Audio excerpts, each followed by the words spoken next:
Okay, let's run.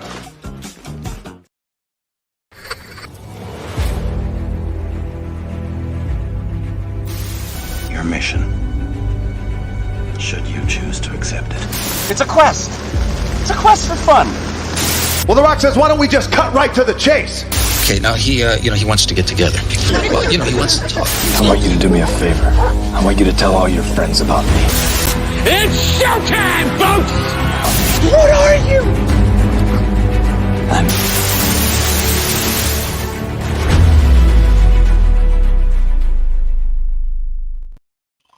Greetings and salutations. Welcome to Convention Chronicles here on And I Quote. This is a show where we take a specific topic relating to Comic-Cons and we do a deep dive into that subject. And we have a great roster of panelists to help with this discussion. And we also take your questions. I am your host, Ryan of And I Quote, and we got a great panel to be discussing what is known as cosplay when it comes to Comic-Cons. So, in the words of a very famous fictional character that is still going today in comic books and other forms of media, Avengers, assemble. Please welcome the first person here on this panel. Please welcome Captain Carter herself, and she is 1/3 of the great team over there known as Cosplay Cafe. Andrea, aka Captain Carter, is in the building. Hello, Andrea. How are you? Hello. I'm tired but good, which is usually... Yeah, tired but good. But in the words of our friendly neighborhood Captain America, I can do this all day. So, you know. I try. Yeah, you gotta keep. I can do cosplay all day. I can do cosplay all day for sure. Well, that is completely fair and understandable. And also joining us on this incredible panel is someone we've had on And I Quote once before, and she is a great cosplayer. She's an award-winning writer. She's doing incredible things with her life, and her career is going to soar as she goes throughout the course of her young life. Please welcome Charlie. Hello, Charlie. Welcome in. Hi, good evening. I'm good, thank you. Excellent. We're very happy that you are here with us. And also joining us here on this panel is, I believe it's his first time here in the And I Quote studios, if I'm remembering this right. So please welcome Anthony, but his name tag says something else that I'm not even going to try to pronounce because there's too many names and too many pronunciations that I'm going to butcher and do wrong, and I don't want to lose my job in the next 50 or so minutes. So please welcome Anthony to the stage. What's up, my friend? How are you? Good evening. Doing pretty good. And for the record, Pally. It's just, you can just say Pally. Ah, okay. Just want to make sure I'm saying something right and not saying something wrong. So Pally is here with us. And Pally, we are happy to have you here as well as everyone here on this panel. Now, if you have any questions or favorite memories regarding cosplayers that you've met or maybe some cosplays that you've done yourself and you want to share those memories with us, some of your favorite moments, let us know in the comments. Let us know in the chat. Our producers are going to be keeping an eye on it as we go throughout the course of this episode of Convention Chronicles. And don't forget to like and share this with all of your closest friends, especially the ones who want to learn more about the subject known as cosplay. But before we dive into some of the things here regarding cosplay, I'm going to give you the opportunity to get to know our panelists just a tad bit better, since they have more years of expertise in cosplay than I do. My resume is not nearly 6 miles long as everyone else is here, but hey, it's not a competition here, all right? So, Andrea, how long have you been a cosplayer, and what was one of your more recent cosplays that you'd like to share with us? I have been cosplaying for 21 years.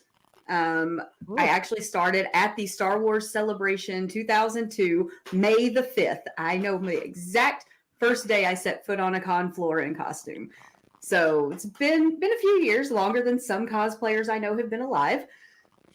So I'm con aunt, con mom, and had a kid recently call me con grandma. So felt a little old.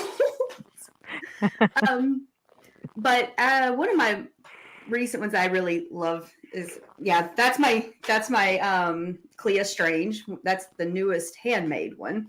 I wore that back in September to Memphis Comic Expo, where I was a guest cosplay contest coordinator and judge. So yeah, that one took me on and off about a week to make. I cut it out on the gym floor at my church because it was the only place big enough to cut the cape out. But I wanted a cloak of levitation, so that's why I did this. I wanted my own cloak of levitation. I didn't want Doctor Strange's. I wanted to be Clea. So there we have it. Wow. And then, like I said, I like to show off my Anastasia that's back here because that was a 25-year dream right there. And she's not, you can't tell us how sparkly this is on camera, but she is glittery as hell. So, yeah, I love this costume. Amazing. Amazing. Been doing it for a little while now. Yeah. How many times have you seen the indie film Anastasia? The indie film. Yeah, how many times have you seen it? Because it's only been around for like 30 years or something like that. Maybe It's longer. 20. It was this year was the 26th anniversary of the animated Anastasia. Last year was the 25th. Yeah. Oh, I watched it a lot growing up. I love that movie. And when I found the middle fabric right here for the skirt, it was on sale, and a friend and I went, "This would be perfect for Anastasia." And I put it together in about a month after a convention to do a volunteer event. So Nice. yeah, the lace is all hand sewn down, and That's lovely. thank you. It's one of my ones that I look at and go, I made that. I've done this. I've sewn my own costumes for 21 years, and I still will have those moments where I look at something and go, I can't believe that was something I created. Even though I've always been creative, my whole family is. Like, Ryan's heard about my crazy creative family, but it still blows my mind sometimes when I look at things that I've made to realize that was something I took from a pile of fabrics and patterns and turned it into something. Truly amazing, and congratulations on all that. That is fantastic stuff. Absolutely. It's a lot of fun. Yeah, great stuff for sure. Hallie, I'm just curious, how long have you been a cosplayer, and what is one of the more recent cosplays that you've shown off to the kind folks at conventions these days? So I've been cosplaying for 13 years now. So it's actually an interesting story of how I got started. So I actually went to my very first convention in 2002. It was Anime Central. So if you guys have been to Anime Central, you know that like it's at the Rosemont Convention Center. But when I went back in 2002, it was all confined to the I think it was the Hyatt Regency. So, I of course I didn't cosplay there, but then eventually I went to, when I went back to ASEN in 2010, then I actually did start cosplaying, and that kind of started me on my journey. As far as the most recent cosplay I've done, that is it right there. So I don't know if there are any old school JRPG fans in there, but that is the character Randy from the game Secret of Mana. It was an old Super Nintendo RPG.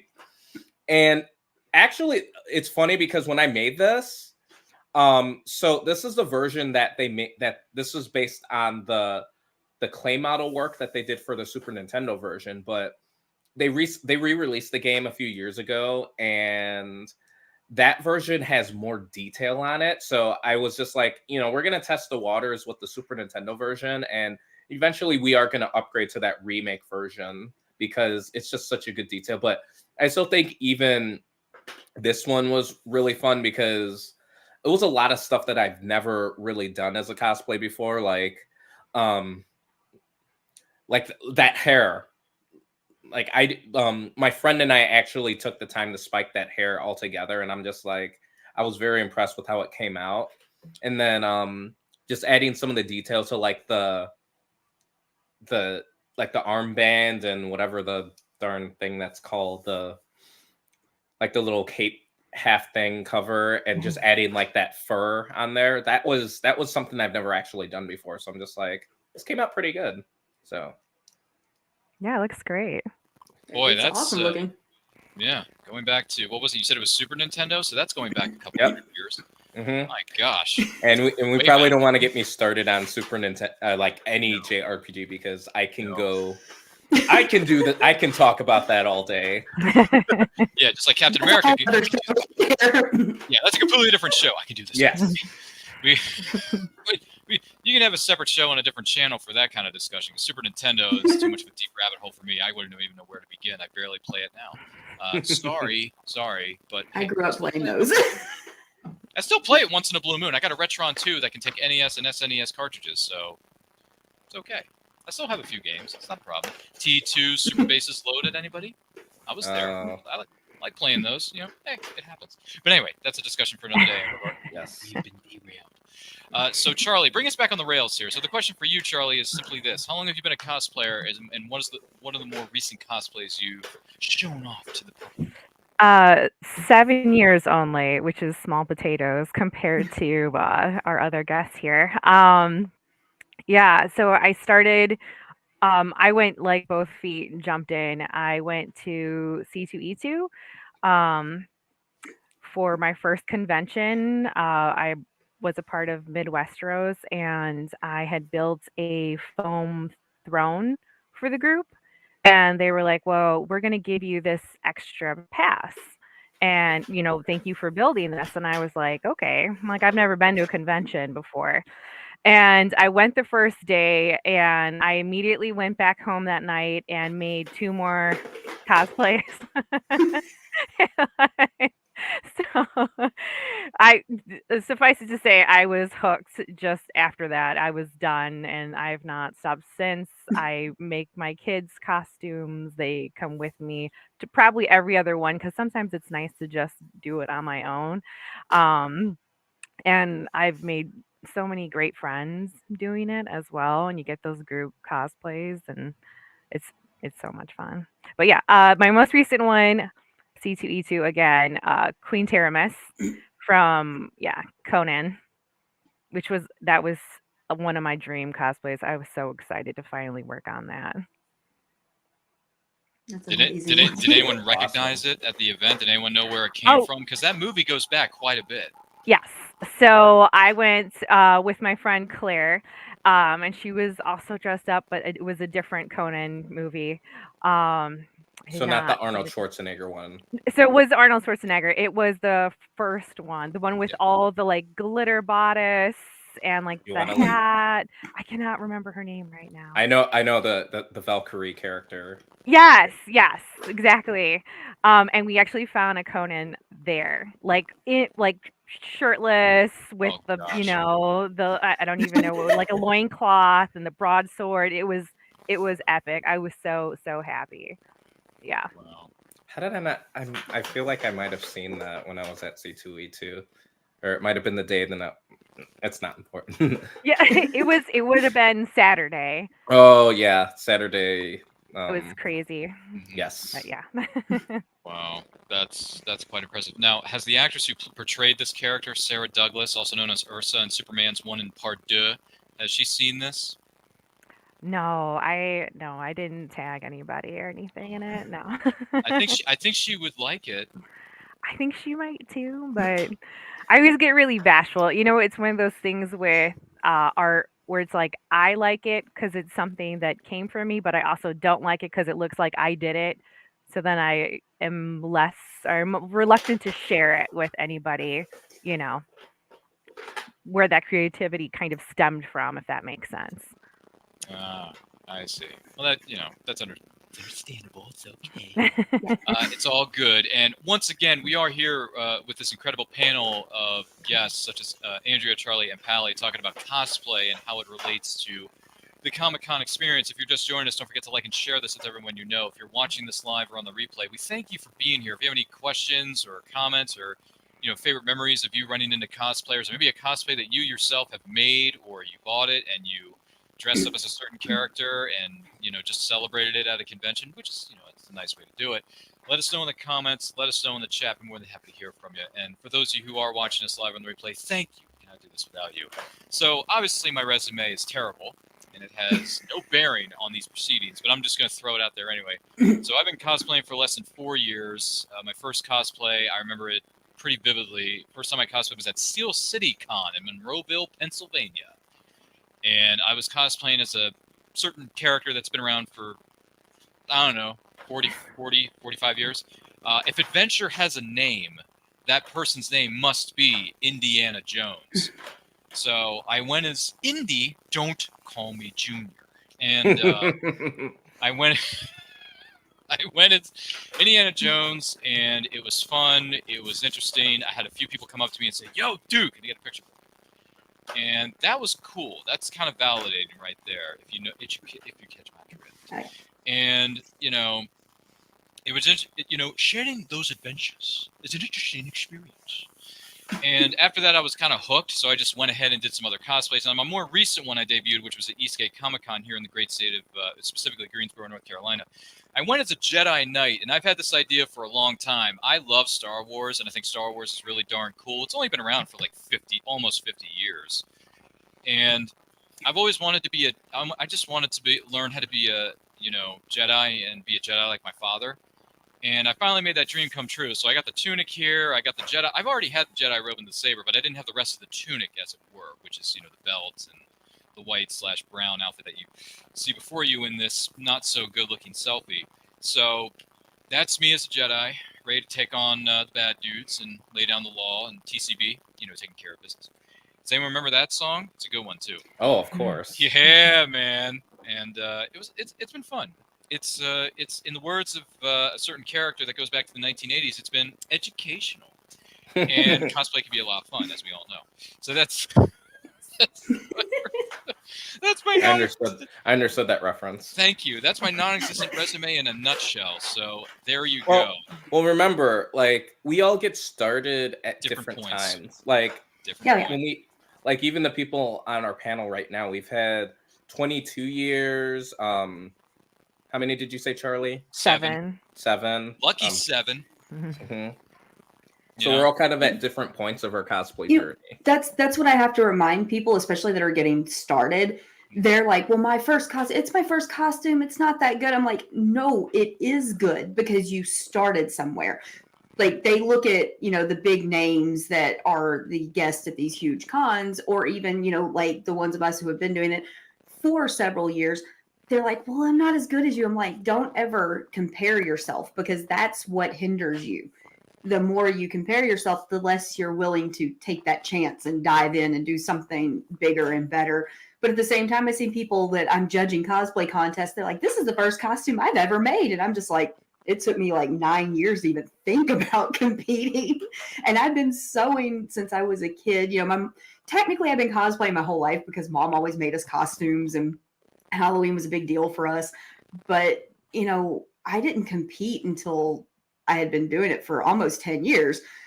And I still go into competition going, oh God, why do I think I'm anywhere good enough to enter these things? But it's everybody's in their own point in the journey. And I don't think you should compare or put yourself in competition. Even in competition, you shouldn't sit there and look at that other person and go, well, they're better than me. You should go, I can learn from them, instead of comparing yourself in a negative way. That's probably one of my most favorite things about meeting up with other cosplayers is I love that, like, how did you do this? Like, that conversation, it's so meaningful to me. Judging cosplay contests, I have learned so many tricks from people that I never would have even thought of. And so I'm over there going, like, making notes. I'm like judging, but at the same time, I'm making notes about how I can do something different in a costume. You learn things from people, brand new people. They're like, oh, I did this. And it's just like, never would have thought of it that way. Yeah, that's very true. In the past, some, us here at And I Quote, we've conducted interviews at conventions at times with people who are cosplaying that day, and we say, hey, this is really cool. Like, how did you make this? Like, how long did it take you to put this together? And they're straight up with you. They're like, oh, it took me 3 months. Oh, it took me about 6 weeks. It took me a week. It took me X, Y, Z. And I said, well, how did you put this piece of it together? And they say, well, I did it this way. I did it that way. I have a 3D printer at home, so I 3D print a lot of different things and a couple of different objects that fit for the outfit or the cosplay or the costume. And I'm thinking, and we're all thinking to ourselves, dang, that's pretty good. That's hot. That's mad skills. So, as they used to say back in the day. So maybe they still say it now. I don't know. I may be dating myself here, and I apologize. It happens. So that's good stuff. So my next question that I'm going to toss out to the panel here is, what have been some of your more positive cosplay experiences that you've had over the years, whether it was in the beginning of your cosplay career, whether it's whether it's right in the middle of it or whether it's something you've learned, just recently, like in present day, as it were. Andrea, any thoughts? Actually, when my co-host Kelly and Crayley were down here for a wedding, we hung out with the Ice Cream Queens from our channel also. And, DL is a huge local cosplayer. And apparently, from what she's told me, my name comes up in a lot of conversation with younger cosplayers that they admire my work and they look up to me. And that was news to me. I didn't know that. Like, I've heard here and there that somebody's like, oh, I love your work. But to find out that she says basically by whatever she hears, I'm kind of the face of Memphis cosplay, it surprised me. But at the same time, it kind of humbled me to think that there were people that actually admired my work so much to look up to me like that. So that was one of the coolest, besides, I can always throw out all the volunteer work and the competitions and everything, but to have that much validation from people that are newer into the community that look up to my work and say they want to make costumes like I do, that was a shock, but a welcome shock. So, because I had some issues with the Memphis cosplay scene when I first started, because it was a little bit cliquish and toxic, and so I just avoided a lot of it. And so to find out now that I am seen that way is pretty cool. That's awesome. Yeah, you're a celebrity. Your name's on the marquee. I try to be that person that, is always encouraging people and being the positive force. I mean, that's one of the reasons I do the Cosplay Cafe. And so to finally see that it might actually be paying off a little bit is validation. That's understandable. Yeah, you've been encouraged. I brought up some real quick behind the scenes story. I brought up some ideas, or an idea that I had to the panel of, these fine folks, and I brought it up to Grayley and Kelly and you, and I was thinking of, doing XYZ for next year in 2024. And your first reaction was, I'm all for it. Just do it. Just do it. You basically pulled a Nike ad on me, and you're like, do it. Like, just do it. Palpatine, Yes. Thank you. I really do it. I know. If you're thinking about it, do it. Just. At the same time, my brain goes, oh, but I don't know if I'm right for that character. But I'm over here going, cosplay who you love. So it's you're always your own worst enemy in anything that you do. So I can give out all that encouragement, but sometimes can't keep any of it for myself. It's a little weird. Yeah, just remember Nike. Just do it. So, by the way, hashtag not sponsored this show. So, if they want to. But if they want to, so call me maybe. There you go. There's another popular song that's been played. By the way, someone did a Star Wars version of "Call Me Maybe." Oh, no. I don't know if anyone's seen that, but oh my gosh, it is ridiculous, but it's funny at the same time. If you go on YouTube after this show, just type in "Call Me Maybe" Star Wars version. You're gonna get a 3-minute, 15-second video that's gonna melt your face because it's how funny it is. So I like my face. I don't want it melted. Well, not melted. Well, you know what I mean. Just make you smile. Now I know you cosplayed Indiana Jones, but we don't. I need didn't to mean it like that. I didn't mean it like Raiders of the Lost Ark. I didn't mean it like the Lost Ark, there, buddy. Because we all know what happens at the end of Raiders of the Lost Ark, right? One of the more terrifying scenes that's ever been put in a film known as Indiana Jones. So there you go. But enough of that. Once again, we've been deep. So, Pally, do me a favor. Bring us back on the rails here. What have been some of your positive cosplay memories, whether it was in the beginning of your career or something you're experiencing now?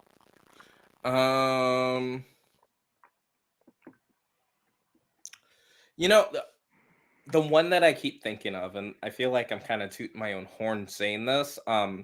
So, excuse me. It wants to linger. So when I went to my very first DaishoCon, rest in peace, on a whim, I decided to enter the costume competition because I cosplayed Chrono from Chrono Trigger, and at this point I had remade the cosplay. Like, originally I found the fabric and I sewed it and everything, and when I looked at it, I'm just like, you know what? I feel like this is kind of not the quality. So I decided, you know what, I'm going to redo it. So what I ended up doing was I recut the fabric and I dyed it this time to get the color, to get the proper color. And I had like the pants and everything. And I made this elaborate cosplay. So I'm just like, I don't win. I'm just like, you know what? I'm gonna enter the costume competition because why not? And I'm just like, you know what? I'm just gonna do it for fun because I like being in character, portraying things on stage. And little did I know that that would be my very first victory for a costume competition. And let me tell you, I got super excited. Like I was screaming at the top of my lungs, running on stage, getting my little trophy thing, and I was super excited. And what the cool thing was, I remember that next day I went to go get some autographs from some of the guests from the show Archer. I think it was Amber Nash and Lucky Yates, and they like when they came in, they're just like, "Oh, you were the guy that won the competition. That's so cool." And I was just like, I definitely felt like a celebrity that day. I mean, but it was just really cool because just to get that recognition from people and stuff. But the one thing that I remember humbling me is when I took a look at my score, they still had like comments on how I can improve, and I'm just like, you know what? That's still good because it means that I can still do things better for my next costume. And I'm always, if I don't know if any of you guys ever play, if you guys have played Street Fighter, but I kind of like to think of myself as Ryu, how he's also always constantly trying to better himself as a martial artist. But like, and I'm not just talking about as a cosplayer, I'm also just talking about in general. And I'm always trying to find ways to do better. So it was kind of one of those great moments, but definitely still a moment where I could tell myself, okay, now what's next? Wow, so you're the one, Neo. You're the one. There can be only one. You were the champion that week, man. That's pretty. That's pretty freaking wild. I got to be honest with you. That is well, I mean, that is just that is snazzy. You know what else that is? Yes! That's awesome! I mean, that is just dynamite. Fantastic stuff, man. Congratulations on that. We wish you the best with everything with your outfits and your cosplay endeavors moving forward for sure. My goodness gracious, that is wild stuff. But Charlie, what have been some of the more positive experiences you've had, whether it's at the beginning of your cosplay journey or something that's happened to you more recently and all that good stuff? What do you got? Well, smack dab in the middle, I was able to cosplay my Yara Greyjoy at Wrigley, which was one of like once in a lifetime opportunity. Like we were actually there and walking around Wrigley and greeting fans and taking pictures, and they had an Iron Throne there, and the local news covered it, and my friends actually found pictures of us in the wild because we were obviously walking around. So like people would snap pictures of us on the street and stuff. So that was funny. I like my friends would send it to us like, "Hey, I found you on this other person's profile." Like, "Oh, that's cool." But yeah, it was pretty incredible. And I really do love being in character. I'm not much of an actor or actress. I'm a pretty reserved person, but once I'm in cosplay, I could be that person and it frees me up just a little bit. Um, and my second one would be my Yara Greyjoy Mandalorian mashup. I think I told you about this, Ryan, when I met Kit Harington, and he was asking me so many questions. I was not mentally prepared for a discussion about what I made. I was prepared for, like stand close, take a picture, and then jet. But he was like, "Oh, this is incredible. How did you do this?" And I was like, "I don't remember right now." Like, it just kind of fell on me now. I don't know. But that was very awesome for me. Man, talk about being the queen of the throne or queen of dragons that day. I don't know. This is the way, as one character might say. So that that's completely fair. Thank you for sharing that with us. Congrats on that. That's amazing that you left Kit Harington speechless, and apparently, he was supposed to I know was nothing, John. yeah. So but apparently, he knew something, or he learned something that day. So hey, Probably not. probably not. Well, he probably didn't learn a gosh darn thing, but hey, anything is possible in Hollywood. Am I right? I don't know, maybe not. But Awesome stuff. Once again, we are here with an incredible panel of special guests talking about cosplay and how it relates to conventions here on Convention Chronicles. If this is your first time here, welcome to the party. Don't forget to like and share this with everyone you know. If you have any questions or some favorite memories you have of meeting a cosplayer or a cosplay that you put together yourself, or you just put on and you showed it off at a convention yourself, let us know in the comments, let us know in the chat. We're more than happy to take those as they come in respectively. And for those of you who are tuning in or liking and sharing this video, thank you and welcome. We thank you so much. Can't do this without you. So I already kind of went into it, but for me, yeah, a few people came up to me and said, "Hey, I want to get a picture with you. Would that be cool?" And I was like, "Yeah, sure, absolutely." That to me is one of the cooler experiences I've had at conventions. Is when someone takes the time and says, "Look, I like what I see here. This is cool. The fedora looks really good. Like your jacket looks cool. Like that satchel looks like it just came out of the movie. Like it's crazy." They give me like sort of somewhat, compliments like that, and I'm just thinking, man, all right, maybe I should keep doing this, because I was never this popular in high school. Man, this can give me some street cred, get some credibility. I actually had someone ask me to hold their baby.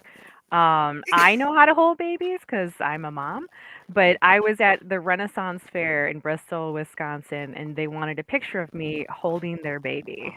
I was like, oh, okay. Like I can do it. I don't know if I would. That came out of nowhere.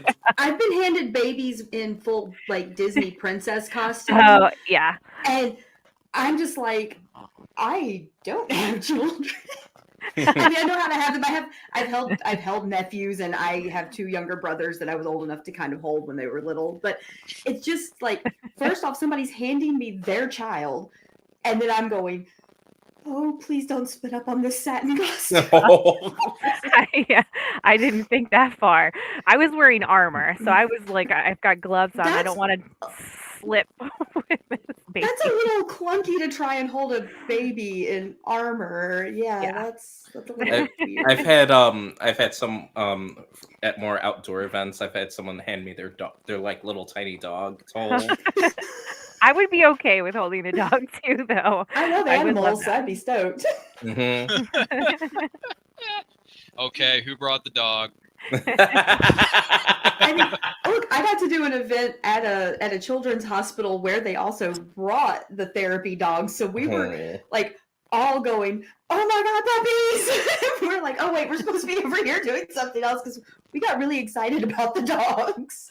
A lot of cosplayers have a whole lot of ADHD in them, and we get distracted real quick. Oh yes. Yeah. We see something cute or shiny, and we are just gone. We had a service cat, I think, at one convention, and we kept putting it on the Iron Throne, and nobody was taking pictures of cosplayers. We were all taking pictures of a cat. Like, we've never seen a cat before. Oh, like I've told them one of my dream guests for our show is cat cosplay, because I'm a huge cat person. I have 3 cats. I love cats, but cat cosplay is so funny because their cats actually, my cats won't even let me put a collar on them without having a hissy fit. Those cats let them dress them up, pose them for pictures. I love that. I like, you put an animal in a costume. Like one of my friends, she's got a little corgi that she dresses up as the school bus when she's Miss Frizzle, and she's like, nobody takes my picture. She goes, nobody takes my picture. They're taking his picture because he's a cute dog in a costume. Yeah. I was like, yeah, you take the animal. It's just like whenever Spider-Man shows up at any of our events, nobody cares anymore. It's Spider-Man's there. Who you have the animal, that's all they want. Wow.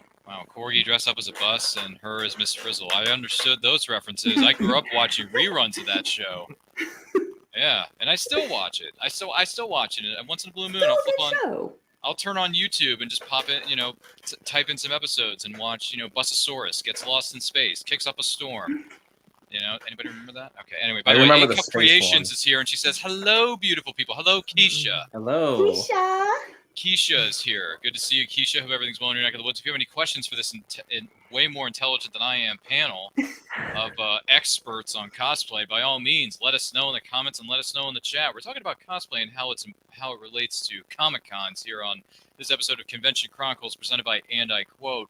I'm your host, Ryan. I'm joined by Andrea, Pally, and Charlie. So thank you all for being here. It's been a wild ride thus far. We're just reaching the So, let me see, where was I? Oh, yes. So my earliest memories have been getting pictures taken, and then I've entered 2 competitions. Didn't win anything, but it's fine. Hey, you try, you do something, it's fine. It doesn't really matter at the end of the day. Although getting a gift card would have been nice, but hey, whatever. It's not there. I always Beggars think- can't be choosers, ladies and gentlemen. I think I've never that. gotten money at a con. winning Yeah, me anything. neither. Yeah, Gotten some it's- trophies. Yeah, that's what I'm saying. Like, beggars can't be choosers. It's fine. It happens all the time. So, I just think like just the fact that you're like getting on stage and yeah, in front of that's a big deal because like I know some people have so much trouble going on Mhm. stage and things like that. stage fright. Mm-hmm. Is it stage fright? Charlie and I are both like, Yeah, yeah. Charlie and Andrew can't. have stage fright. Is that it? I'm Yeah. a huge introvert. I'm cosplay is where I'm not an introvert, but it's still, if I'm alone, it's so uncomfortable because I have a lot of anxiety. So I don't do conventions alone. I have to have somebody with me. So yeah, and I like big conventions as much as I am an introvert who does not like crowds. Give me the biggest convention you can put me in. I started at the Wizard World in Chicago in 2000 Oh and my then went to gosh. the Star Wars Celebration. So, I've been I started with the huge cons and then went to little cons. But I love big conventions. I don't know. It's weird. My brain just doesn't process it correctly. It's very interesting when you think about conventions. Like I mentioned how when I first went to ASEN 2002, it was just in one hotel and it was very small, and now how big it's gotten. But like I think like with the bigger ones versus the smaller ones, they're always very big pros to each one. Like the small ones, I've always felt that's where I've met some of my very closest friends in the costume community, and like how I kind of got started. But like the big ones, that's like the ones where I always want to like, oh, let's do something new and extravagant and stuff like that. Like I'm already thinking forward towards C2E2 and what I'm gonna wear there. What do you have planned so far? I have no idea. I know that I have no idea. It's gonna be big. Well, It's C2E2, which is one of the biggest shows in the world. So you got to go big or go home. As you know, I'm gonna make it to that one at some point. yeah. My friends and I want to go to C2E2 because he actually grew up in one of my good close friends, who's like a brother to me, grew up in and around Chicago with them Bears. So he wants to take me to Chicago and go to the C2E2 and then have the deep dish pizza and hang out with all them Bears. So yeah, I would like to go to C2E2 and hang out with all you people. That would be fun. That would be something for the books. Now, I need to get up to that one because Kelly usually goes and she's been trying to get me up there. It's just it always falls when I can't be off work somehow. Well, but this year it's actually in April rather than in March. Oh, it's in April. Yeah. Usually it's around March. Man. Yeah, it's been weird the last few years. They've been shifting it around, I guess. A little Yeah, well, it's all based on like when they can get the venue space. The venue, which is a huge thing. Huge thing. Like I remember before when you the have pandemic, one that big. before the pandemic occurred, it was the end of February, which I think that was like it was so cold. Yeah, that's like brutal Chicago with them Bears winter, man. Yeah, it's not pleasant there. No. Wow. Okay. So apparently it's in April of 2024. Am I saying that? Yeah, right? the last weekend. I want to say the last weekend of April. The last weekend of April. Okay. Well, who knows? If fate shines its lovely face on us, then maybe all 4 of us can be there together as one big happy family and do different cosplays and represent different fandoms at the same time. So. Well, I mean, I know you mentioned a new cosplay that you're doing. What was it again? It was Kanan Jarrus from Star Wars Rebels. Just a little indie show, just a small indie show. Yeah. Well, only a few people have heard of it. Only a few people have heard of it. I don't know. It's how I became. It's actually the show that made me become an Ahsoka fan. So, thanks, Rebels. Appreciate you. Well, my brother would be proud of that. Thank you. Yes. So he's a big Ahsoka fan. Yeah, I love it. Yeah, she's awesome. Who doesn't? But I do cosplay Ezra Bridger. Yes. Currently.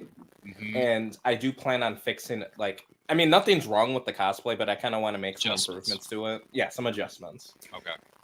All right. Well, yeah. maybe you and I can go. I need some new Star Wars ones. well, if my friend and I, which like I said, he's a close friend of mine. He grew up in that area, so he knows the area obviously way better than I have because I've never been there before. This is a whole new world. So if he and I are able to do it and we can swing it, I'll be like, hey, just so you know, buddy boy, I'm going to be cosplaying, so just watch out. I'm going to be doing some clothing changes throughout the weekend, and I'm sure he wouldn't mind. He's a Comic-Con goer. He doesn't bother him. He's used to it. But then I'll say, hey, I'm meeting up with my apprentice. Well, what's his name? Oh, Ezra Bridger. Well, who's that? Well, it's from a little indie show that blew up the internet a couple years ago. It's called Star Wars Rebels. You may want to do some research. Go on a little app and just stream it for a little while. Maybe you'll enjoy it. You might enjoy it. I don't know. I ended up enjoying it, so Maybe watch a few episodes. Get into it. Get into it. Yeah. So that's a possibility. So cross your fingers, cross your toes. Maybe we'll all be there together for Shito Wito in Chicago with the beers. I'll have to see. I have 2 cons weekend back to back in March that I'm a guest at. So that's a busy time for you. Busy. Yeah, I've got one in January, then 2 in March. They're not big cons, but they're ones that I will be a guest at. Some of them I run the cosplay contest and also have my vendor booth. So get a little busy at cons sometimes. Well, don't we all?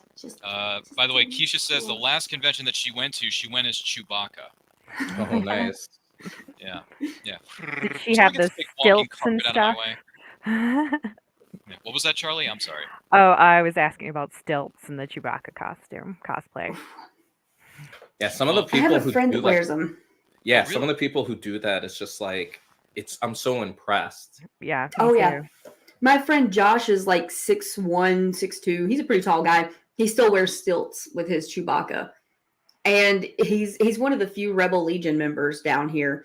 But he hand laid all the fur on his Chewbacca suit. It's like, I'm like, you can have that. I will sit at my sewing machine. I'm not hand laying fur. No, thank you. Just it's an amazing costume, but I would have lost all patience. It took him several years to make it. Jeez. Because he had to stop. He would stop working on it for a little while because it would get a little overwhelming. My goodness gracious. This is heavy. The dedication of some people is insane. Yeah, I agree. I would venture to say so. What also is incredible hard work is how incredible that this show has gone so far, because we've all put in so much work for this. Here at Convention Chronicles, talking about cosplay. Don't forget to like and share this with everyone you know. And if you have any questions or comments or memories from conventions that feature cosplayers, let us know in the comments, let us know in the chat. If this is your first time here, welcome to the party, and we hope you'll stick around a while. We got free food and drinks for everybody. I'm sorry, we live in a virtual world. Nothing, I'm just trying to be nice. But anyway, so my next question to the panel is simply this: why Pally isn't important for conventions of all sizes? I'm not just talking about C2E2. I'm not just talking about San Diego or New York Comic-Con in the Javits Center, where my friend was and I wasn't. Thanks, Jeff. Appreciate Not it. fair. Thanks for the invite, buddy. But I'm just curious, Pally, why is it important for conventions of any size to have cosplayers at those events, in your opinion, Pally? Well, I've actually been stewing on this a bit. So and if you guys want to chime in or correct me, that is totally fine. So I feel like when you go to a convention, there are always about maybe 3 or 4, we'll say 4 parts to it. Your first part is meeting the guests, because you're always going to see, one of the draws is going to be to meet the guests, whether it's a voice actor or an actor, artist, or something like that. And then that brings me to the second one, which is the artist alley, the vendors. You're going to find stuff that people took their time to create and that they're selling, plus selling things that you can't find anywhere.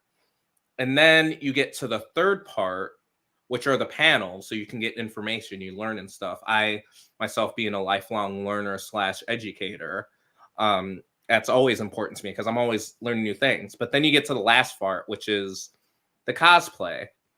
When you think about cons, a lot of people, they want to go and celebrate whatever it is, whether it's comic books, video games, anime, a certain fandom.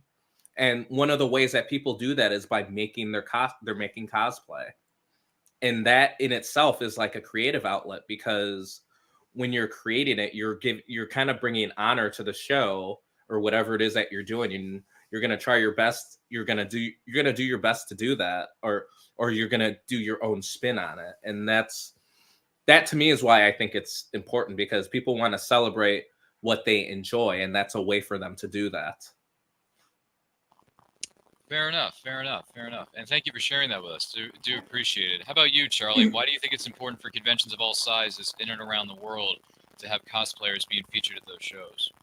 Well, I agree with Pally. I think it's imitation is the sincerest form of flattery, even when you do a mashup or make it your own. I think that when you love something so much that you want to not necessarily possess it, but to give yourself a creative outlet. And then once you have that, then you can kind of spot other fans too if they're wearing it, and then you can geek out with them and share that. And I think that that moment where like you see somebody and you're like, oh my gosh, it just, I don't know, I can't describe it. It just fills me with so much joy, and I hope everybody feels that way when they see familiar cosplays of a fandom that they love. And I don't know, I think it's essential. Like the essential vitamins we should all get with a complete breakfast. Anybody remember those commercials? I was there. I remember. So fair enough. Andrea, why is it important to have cosplayers featured at conventions, whether they be big, small, medium, somewhere in between, and all that good stuff? Why is it important? I think both Pally and Charlie hit on it. It's a celebration of what we enjoy. It's a way to meet people, especially, having said, like, I'm an introvert. I don't approach people very much. I'm just not. I'm the introvert that gets adopted by the extroverts. And so when you see somebody in a costume from a series you like, even if you just walk up and ask them for a picture, first off, we're lying if we say we don't want somebody to take our picture. Cosplayers love that. We all like that attention, even if we are usually, it's a pat on the back. It's a, hey, you look cool. Or even if somebody doesn't know what you are, but they think your costume is really cool. But it's a way for us to connect. And I have friends that I've made at cons all over, in different states that I still talk to and get invited back to cons because of that, and it's a way also for people that might not have another creative outlet to put on a costume, go to a convention, and not feel like that social outcast. And it's becoming more accepted to be a nerd than it was like when I was in high school. But it's still something that some people might not, they might not like tell everybody they do it. So, it's not something that's public to just anybody. So they're in their people. So getting to be in that costume, meeting people, like doing photo shoot meetups for the same series or something, it gives them a little bit of socializing that they might not get otherwise. All right. Very good. And thank you all of you for sharing that with us. Do greatly appreciate it. Yeah, I can't really add too much to that. I would say, yeah, it's fun. You think dressing up for Halloween as a kid is one thing, but when you get a chance to actually, pick what you want to dress up as, and you just are enthralled with this character or this particular fan, whatever it may be, by the way, and you just want to say, you know what, I want to be this character. I want to be like that guy. I want to be like that girl. I want to rock this house. Like, I want to sit, I just want to like carry that shield like Cap does and wear it proudly. You know what I mean? And it's great. It's good stuff. So nothing wrong with that. So this question can be taken a couple of different ways, but it is a general question. I could frame it that way. I'm going to do my best to frame it that way if I'm saying this right. And if I'm going about it the wrong way, or something may come up that's not quite the right wordage, please correct me, because I'm not the smartest person in the room. So here at Convention Chronicles, I do have this interesting question, because I've been interested to hear people's response to this. In fact, I wouldn't say fascinated, but just I'm a bit intrigued by it. I just want to get to understand this terminology a little bit better. So here it goes. When it comes to having celebrity cosplayers at conventions, doesn't matter what show it is, doesn't matter where it's located at, doesn't matter what kind of venue it's at, doesn't matter. Just curious. Conventions as a whole, having celebrity cosplayers that are featured in the programming books, featured in the marketing for the convention, featured on the marquees of convention centers around the globe. I'm curious, how does one feel about that? Do we feel like it's a good thing? Do we feel like it puts a little bit too much pressure on other people? Can be taken a couple of different ways. So, Charlie, what are your thoughts on having celebrity cosplayers at conventions of all sizes? Is it a good thing, bad thing, somewhere in between? What are your thoughts? I think it's a great thing, especially if they're receptive to giving advice. I think it's fantastic.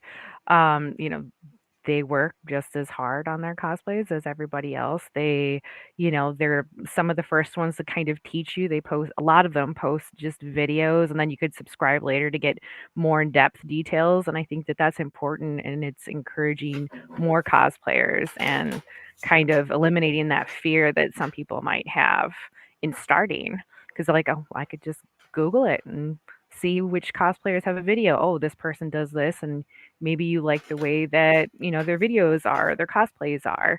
So then you go to those conventions where they're a guest, and I think that's awesome. Everything is awesome. Anyway, now I got that song playing. Yeah, Pally's got it too. So well done, Pally. Well done. But interesting enough, Pally, what are your thoughts on having celebrity cosplayers in and around conventions, big, small, or somewhere in between? What are your thoughts? Anything? I have a couple thoughts. I'll try to keep them like positive and constructive. Well, first off, I do think it's awesome because it kind of puts more exposure to cosplay. Like, think about how far we've come when we're talking about cosplay. Like, I even think about my own family. Like, my mom was not accepting of cosplay when I first started, but she slowly come around, and she often encourages me and things like that. So I think you see more people with exposure and things like that, and they see what cosplayers can do. And I'm always very receptive to the ones who are willing to give back and stuff like that. I can think about the first kind of big cosplayer I met many years ago when I went in 2002, and I remember just kind of keeping in touch with her over the years. And then when I went in 2010, she's like, oh, well, she was there, and I'm just like, I remember you. You kind of encouraged me, and just I'm always one of like being able to give back to the community and stuff like that. And those are the kind of cosplayers I like to see. Like, even if their name has gotten bigger, or they're still willing to like give advice, and like, they still appreciate the people who have started off at some point. All right. I can understand that. I'm gonna use the bathroom. Absolutely. Wow. Okay. Talk about being perfectly blunt here on national TV. All right. We're gonna give him a second to. Great. Let's give him a moment here. But while some of us are paying bills around here, and taking commercial breaks, I'm just curious. Boy, that's a strange transition. Andrea, thoughts on having celebrity cosplayers being featured at conventions? Positive, negative, somewhere in between? Any thoughts on that? It can be a very positive thing. It can be, especially if you have the people that are willing to, like they say, give back, give, help, give the encouragement. Like you see people like Night Mage, every con he goes to. I just lost my earpiece. Sorry. Boy, that was fun. Sorry, guys. But no, you got like Night Mage, who every con he goes to, he is giving the money from his that's donated to him. It goes to a local charity. His pictures are for that. So I think that is the best way to give back. You're using your popularity for good, but at the same time, you can have some of them that I've seen a few, sadly, that do get a little full of themselves, and will kind of brush people off. So it can turn some new people away from it, but it's very rare that I've seen that, because cons have learned who to have and who not to have. But most of them are pretty giving. I know the community can be very torn over Yaya Han. I met Yaya years ago before she was a household name. Super friendly, super sweet when I met her. But a lot of people have met her like, oh, she was the biggest bitch I've ever met. And I'm like, okay, in my experience, she was super sweet. very nice, very encouraging to one of my friends who cosplayed with me for a long time, who was a young teenager when she started. So I don't know if people maybe met her on a bad day or if I met her on a really good day. But, you know, the smaller cons, I love that they like to get local people, you know, so it might not be the big name celebrities, but they're like, hey, these are people, like, not gonna lie, I love getting to be a guest at cons. I've gotten to do it. And I get to share what I know with new people. So if you have the ones that are truly doing it for the right reasons, it's great. But if they're the ones that just want the popularity and want people to take their picture, it might not be as positive and as an influence as it should be. So it can be a double-edged sword, depending. Yeah, I would agree with that. And thank you, all three of you, for bringing up your valid points. So for me, I mean, I haven't really met too many celebrity cosplayers. I may have met one or two, or maybe three actually, and I've had conversations with them. They've been fine. I haven't had really any negative experience, but sometimes when I see celebrity cosplayers, it can be a bit. It shouldn't be, but we've all been there. Imposter syndrome. They got this table. They got these prints. They're making all this mad money, and I'm thinking, man, I wish I had a duffel bag full of cash. But I don't. I'm just a simple man trying to make his way in the universe. As a wise person said in a 2002 film that should never exist. But it was said and it happened, so whatever.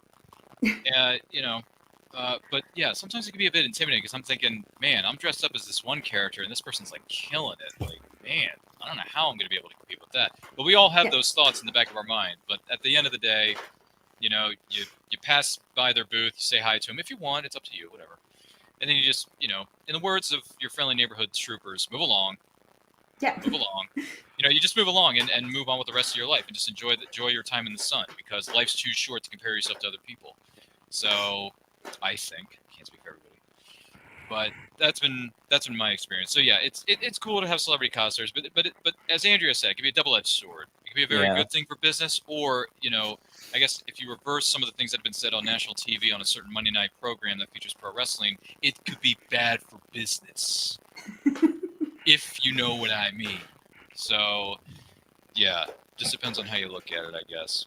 But it also depends on how you're looking and enjoying the heck out of this episode of Convention Chronicles, talking about cosplay. Don't forget to like and share this with everyone you know. If you have any questions for our panelists or myself, let us know in the comments, let us know in the chat. Don't forget to like and share this with everyone you know.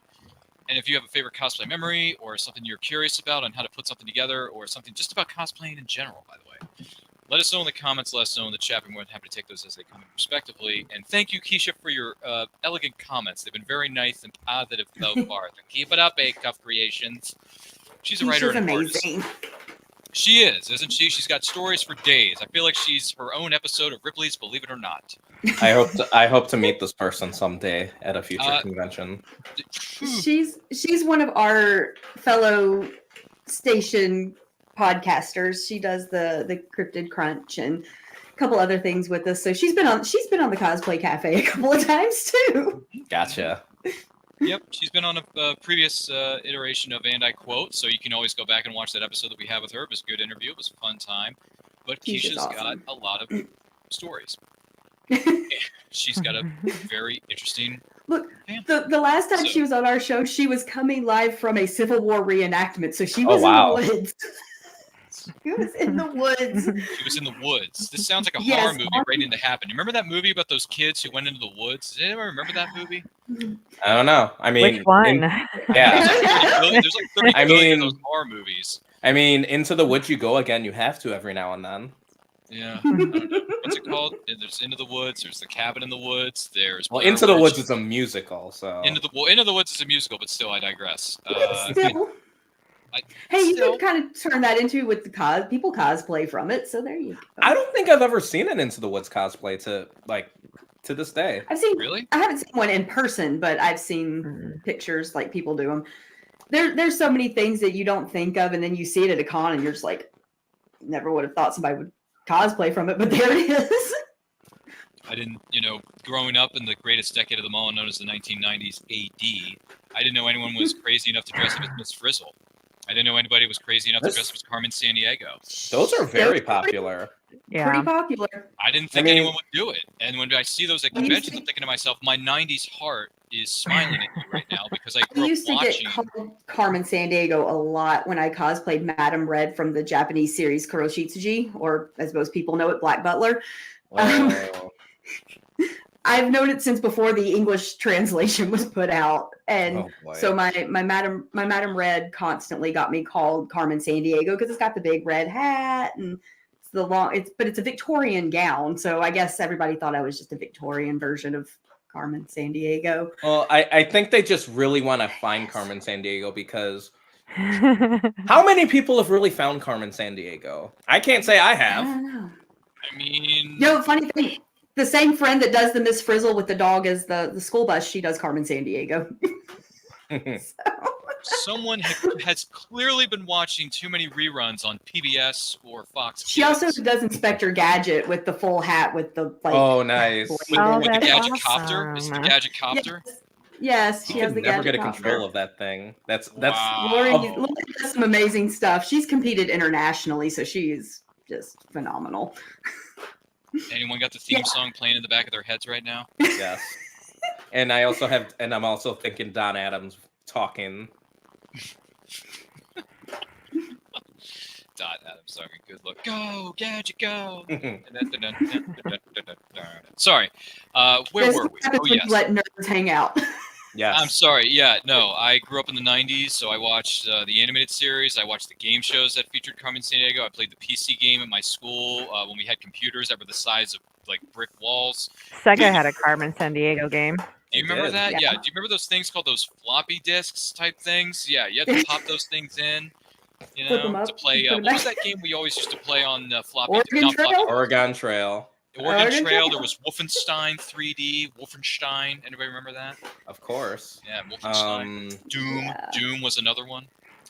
I'm trying to think of like more edutainment games. Well, I remember the one where you were a scuba diver and you had to find all the Treasure Cove. Is that Treasure Cove? I think it was. I remember. I had that game. I loved it. Does anyone else remember this? Okay, I got to look this up on YouTube after the show. I got to go watch someone play this game. Well, there was like this whole series. I think it was like a Super Solvers series where. Was it? Yeah, it was by like the Learning Company. Yeah, this is what I remember. But like there was one where you're like scuba diving looking for treasure. There was one where like you had to stop these evil robots by taking place in a spelling bee. I would have. The robots would have won because I'm a horrible speller. You're horrible at spelling? Are you kidding me? Yes, I love to read. I have got, a good vocabulary, but don't ask me to spell the word. I'm not good at it. Let me sew things. Don't ask me to spell. I'm a seamstress. You don't want me to ask you to spell something? Okay, seamstress is a completely different thing. Which, by the way, I respect anyone who's a seamstress because Lord knows I can't do it. So I'll hand that over to the experts. So. I learned from my mom, who I still run to when I have issues. Thank God she lives with me, because there are days I'm running to her with a costume on going, can you fit this in the back? I can't pin it on myself. Well, because I have a really bad sway back, so I have kind of a little bit of an S curve in my back. And so my dress form doesn't totally fit my figure that way. So I'm back there I'm like, just can you pin this thing? I still go running to her when I've got issues because she's where I learned everything from. So I give credit where credit's due. That if it wasn't for her teaching me, I wouldn't be doing what I do now for 21 years. Wow. Go to the seamstress master. Learn from them, my young apprentice. There you go. That's what it's all about. I was her Padawan. Yep. There's a rule of two. There's a master and an apprentice, but which one was destroyed? Master or the apprentice? Sorry, that's a line from a movie I can actually sit down and get through as compared to the other two in that trilogy, but that's just my 2 cents. Sorry. Darth Maul was great. Ray Park's a nice guy, too. Ray Park, you're awesome sauce. Remember that. Don't ever change, my friend. Don't ever change. I don't think he will either, but by the way, he doesn't seem to age. He doesn't seem to age, though, either. Ray Park doesn't seem to age because he looks the same as he did in 2000's X-Men. Yeah. Which is insane. I keep forgetting he was in that. Dude, he was Toad. Man. Yeah, I know. I remember he was. I know he was told. Line ever given. The worst line that has ever come out of Storm's mouth. Oh gosh. And Storm is my favorite fictional character of anything, and she had to say that line. Hey, you know what? I can watch that movie 100 times over, and those lines, how cheesy they may be, they don't bother me at all. Do they bother you, Charlie? It's more just face palm worthy. Because it's Storm. Storm is so eloquent and just gives these amazing, monologues, and she asks that dumb question. Do you know what happens? Never mind. I won't even bother with you on it. You know what? Storm is my girl. I think you know where we're going with this, but I digress. Hey, listen, that character was played by an Oscar winner. So well done, Holly Berry. Oh dear. She was an Oscar winner, man. She won an Oscar. I know, but I'm just like, Hey, listen, it's not her fault. It's the writers, guys. You can't always blame. You can't. I agree with that, definitely. You can't always blame Holly Berry for what she says as Storm, because it's not always her fault. It's the writers. So, did anyone else have a problem with that? Anyway, we can talk about that in the complaint department after this show when we're all having drinks at the bar. So, as far as anyone wondering what the bantha fodder is going on around here, despite the fact that we appreciate what Ray Park has done in his historic comic book making career, we are talking about convention. We are here with Convention Chronicles talking about the importance of cosplay, which we've mentioned quite a bit on this episode. And don't forget to like and share this with everyone you know. If you have any questions for these intelligent people known as panelists, known as Andrea, Charlie, and Pally, let us know in the comments, let us know in the chat. Be more than happy to take those as they come in. So my next question for the panel, as it relates to something known as cosplay, because otherwise we're going to start talking about X-Men all night long. Because I grew up on the animated series, I grew up on the movies. So, and Andrea knows a thing or two about X-Men because she worships the ground that Storm walks on. So, She doesn't walk though. Everywhere. Exactly. She doesn't walk, she flies. I'm sorry. The clouds she flies through. She doesn't walk through walls. She can just fly over stuff. That's Kitty Pryde. That's Kitty. Well, yes, but Kitty was more of a central character in certain iterations of the comics, and quite frankly, she's a central character in the reboot series X-Men Evolution. So, which, by the way, I'm doing a rewatch of that right now. X-Men Evolution is pretty darn good. Anyone ever watched that? Yes. That's the version. Fantastic. That's the version of Nightcrawler that I base my cosplay on. Nightcrawler is amazing. Oh, I've done Nightcrawler in the past. Do you do the accent? Do you what are we going to do, guys? We got to do this. Do you pull a Kurt Wagner? Kurt Wagner? Yeah, do you pull that? Can you pull this accent? It's been a while since I've done him, so I'm I'd be very rusty. So I'm just gonna say I'm gonna have to pass. It's okay. You can just say negative Ghost Rider. The pattern is full. So here's the next. I always tell people when I'm in costume, I look at them and I'm like, don't ask for the accent. I have to fit an entire nationality of people. Don't ask me to do a Scottish accent when I'm Merida because I don't want to offend all of Scotland. It's not be good. No. That's one of the few animated well, not actually few, it's more like a lot, but that's one of the few animated movies I haven't seen yet is Brave. You're getting through your Disney movies. You're getting I'm getting through a lot of them actually. I think you've been impressed with my resume that I've been posting on social media. You finally watched Lilo and Stitch. That one. Ohana means family. That's the biggest thing I got out of that movie. I already knew what that meant because someone was yapping about it 20 years ago when I was in youth group. And they did an impression on camera. They're like, "Hey, it's the end of the year. What do you guys say to the folks at home?" Ohana means family. So, and I was like, "What is that from?" And then they say, "Oh, it's Lilo and Stitch." I'm like, "Oh, the movie I've never seen before. Okay, cool." And then years later, I actually sat down and watched it. And I didn't know that Tia Carrere is one of the main characters. So well done, Tia Carrere, aka she's nice. Sandra. I've been a fan of yours since a little indie film called Wayne's World 1 and 2 came out, the greatest decade of them all, known as the 1990s. So well done, Tia Carrere. You've had a interesting life. I'll just put it that way. She's had a very interesting career. And by the way, congrats on your 2 Grammy Awards that you won many eons ago. I didn't know that about her. I didn't know she was an award-winning singer. So what was that question you were about to ask? Yeah, what was the $2 million question? So anyway, I'm sorry. We're going off on 2 billion tangents that are worth... There's no rails anymore. No, I think... I'm trying to say that. Oh gosh, I'm just gonna stay quiet because I'll get us more off rails. No, it's fine. It's fine. So, Who needs rails? There are where we're going. We don't need. We don't need roads. We don't need roads.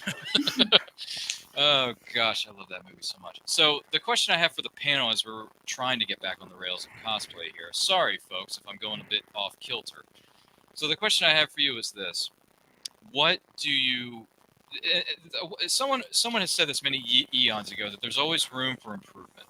So I'm just curious: are there any things when it comes to having cosplay conventions that you think could potentially be improved on as we go throughout the rest of the 21st century, Andrea? At conventions Yes. improved on. I don't know. They're more accommodating than they used to be. It's gotten a lot harder though, like with the weapons policies in places, because people got things got out of hand. Somebody did something stupid. Now we have rules that. But I mean, most conventions are pretty accommodating. They have their cosplay contests so that people can show things off. I think it's just more of the non-cosplayers understanding cosplay etiquette. Don't touch a cosplayer. If they're sitting down eating, don't stop them and ask for a picture. Just treat them like people. I've also had people treat me like the character, and I had somebody literally walk up to me, and I when they said it to me, I assumed maybe I had done something rude to them, and I didn't realize it. I was dressed as Stocking from the anime Panty and Stocking with Garter Belt, and somebody walked up to me and goes, "Why are you such a bitch?" Whoa, hold on. I thought I had done something to offend this person that I didn't realize. They were talking about the character.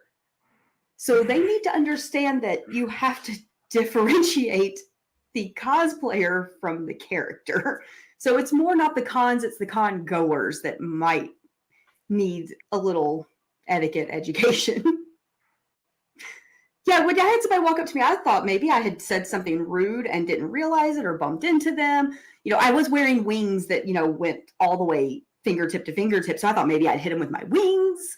No, he was just talking about the character being kind of, yeah. So Something that rhymes with ditch, yeah. Mm-hmm. They should watch the show. Maybe they'd know.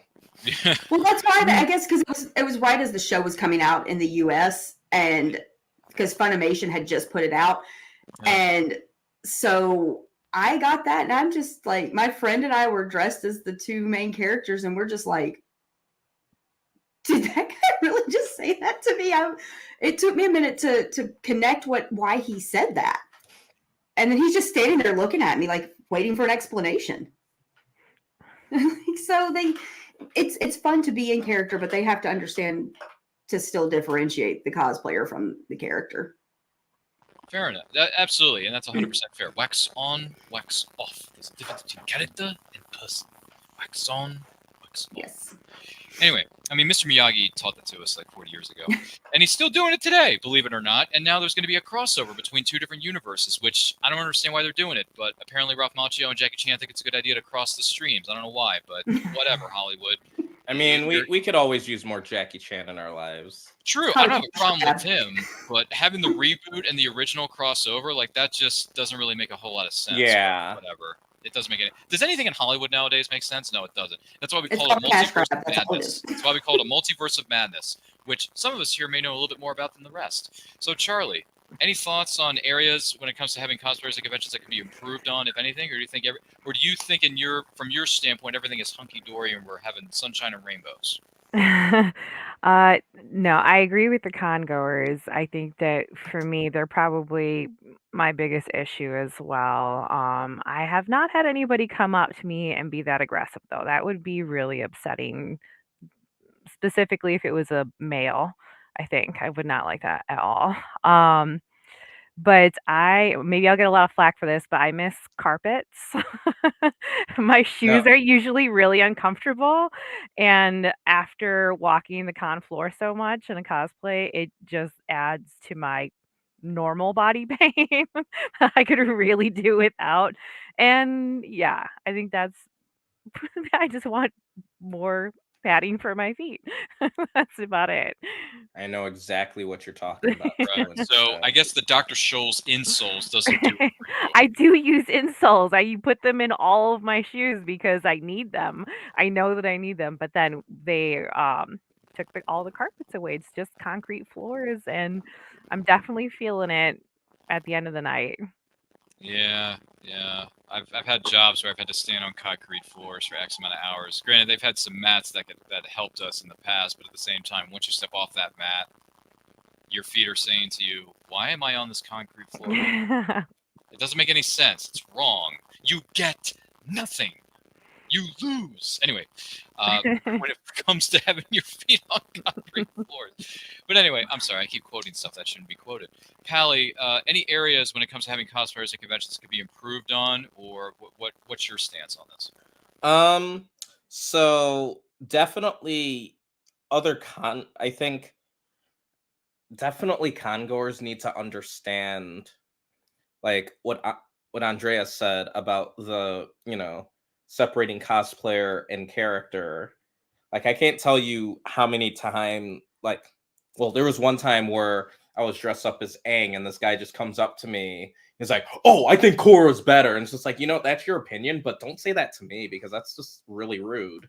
Like, don't just, yeah.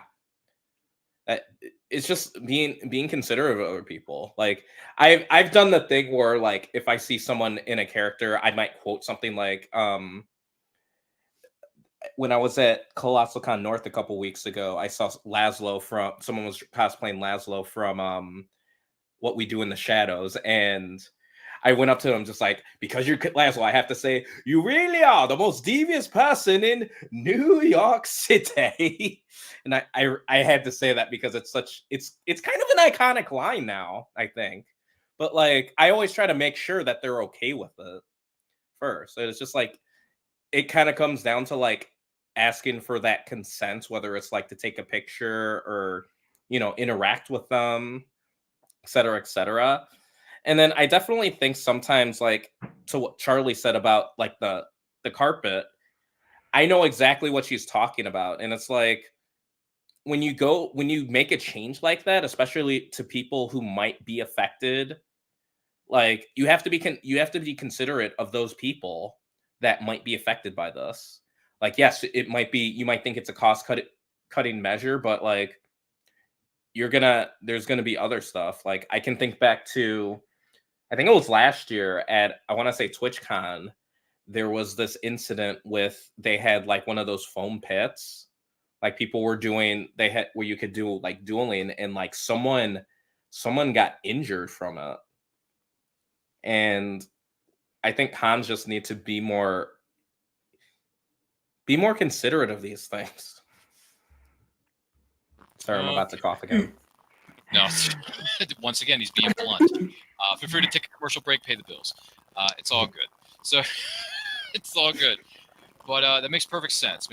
So basically, we need more magic carpet rides and no more concrete floors.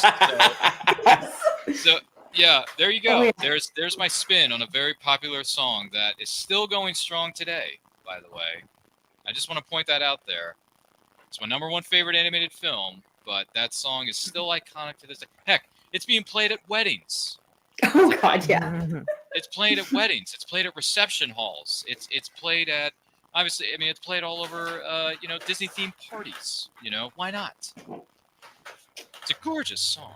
Two beautiful singers are singing that thing. I mean, my gosh, if I saw those two singers who are the singing voices of the characters in real life, I'd probably lose my mind.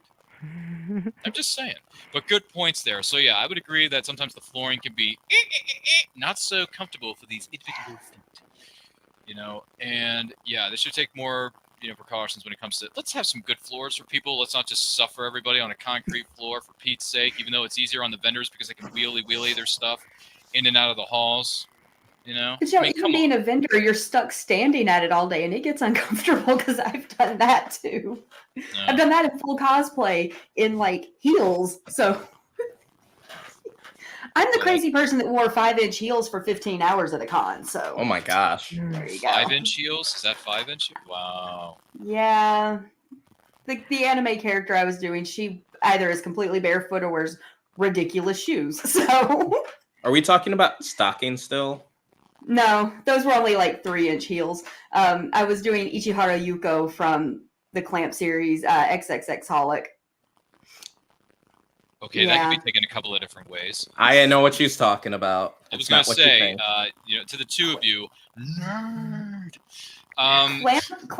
Clamp designs are insane. Like the costuming is crazy. The shoes are crazy. Everybody's also drawn like they're like 12 feet tall. So, I need all the help I can get. I'm like 5'3". Really? 12 feet tall? That's taller than the basketball player Yao Ming. Yeah. Like their characters are all extremely like elongated, and it's really. But Clamp's art is also absolutely beautiful. I've cosplayed from several of their series. Is that what it is? Okay, because I'm thinking these characters are much taller than your average basketball player like Yao Ming. They're not like Bayonetta. She's someone who's very leggy as well.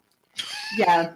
Once again, that can be taken a couple of different ways. No, she's just like when the artist designed her, they gave her like her legs are just super long, and she's the rest of her.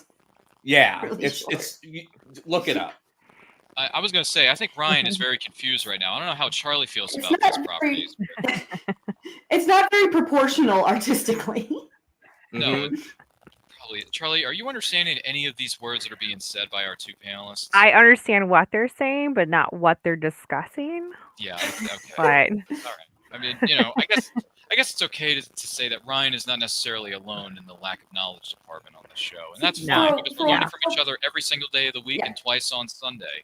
Which for Charlie's a while, my cosplay like all came from anime and manga. So I did a lot because I used to go to a lot of the anime cons for a long time. So a lot of my costumes came from those for a while. Like as much of a Disney fan as I am, I didn't cosplay my first Disney costume until 2016. So have you been to KatsuCon? No. I used to go to A-Kon in Dallas every year, which is the longest running 3-day anime convention in North America. Oh. So we went from 2004 till 2016. KatsuCon was pretty popular in the state of Maryland, if anyone knows what I'm talking about. But I'll just I know a lot of people that went to Katsu, but I've never been. Okay. Neither have I. I just thought I'd throw it out there and say, hey, has anyone ever heard of this? Because I don't know what's going on. But anyway, here at Convention Chronicles, talking about cosplay. Don't forget to like and share this with everyone you know. Thank you to our panelists for being here. So the final question I have for this panel is simply this. It's a two-parter. So it's what is known as a cosplay bucket list.